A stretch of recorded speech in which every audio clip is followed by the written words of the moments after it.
So to start off today, let's use two of the special spy tools that I've introduced you to already. The binoculars to see the bigger picture and the magnifying glass, which helps us to see the details.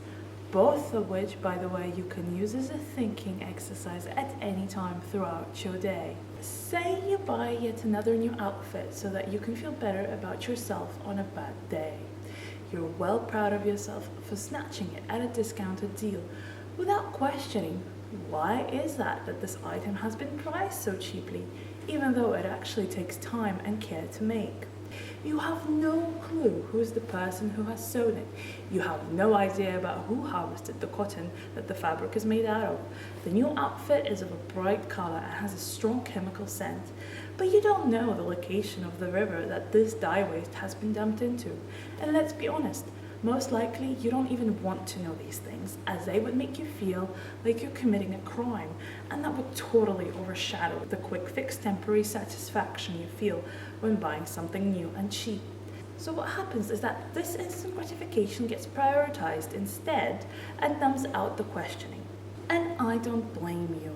It's easy to disassociate because the river filled with chemicals is not your local river. The farmer is not your neighbor, and the seamstress is not a member of your family. Due to the process of colonization 500 years ago, that then was followed by industrial revolution, we have predominantly changed the way we live our life, living a mostly local and ecologically integrated existence to a globally hyper-connected, but at the same time dangerously detached economy. Even though we might like to pretend that Wetiko of Globalisation is a horrific story of the past, we're actually still living in a time where colonialism and slavery run rampant, yet we now call it a different name that conceals it to be more subtle, less dangerous, and even progressive behind its convenient offers and efficiency-driven solutions. The name for modern-day slavery and colonization is globalization. Globalization is a process that creates this distance between us, our products, and businesses, people, and ecosystems that are affected by them. The veil of invisibility that is created by that distance makes it very hard to see things in a systemic way. The biggest issue is that globalization creates huge distance between cause and effect. In the traditional indigenous community of Algonquin people we were mentioning in the previous episode, cause and effect are visible.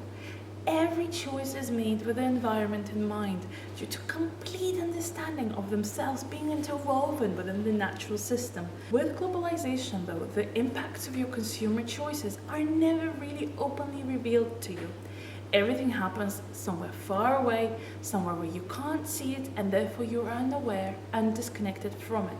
On the other side of the world though, what you get is the monster tool of globalization that is created by huge transnational organizations dismantling self-sufficient and self-reliant economies and communities by enslaving them through debt-driven obligations and contracts that bind them to duties to pursue development. Because globalization encourages countries to specialize and homogenize their production for export, most of the producer countries rely on imported goods to meet their basic needs after losing their own self-sufficient and self-supporting diverse productions. A small farmer is forced to sell his land to a big corporation as he is unable to sustain his business. The corn he sells that is made locally is 3 times more expensive than the price of the corn that has been imported from another country. There is a great psychological pressure as well that is perpetuating the state of Wetiko. An idealized image of the West is constantly promoted through all forms of advertisement and media.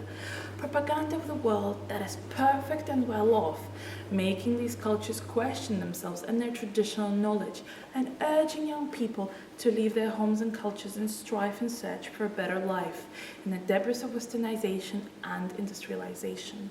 Globalization is one of the key reasons that makes thinking and systems so difficult to integrate into our understanding of the current world.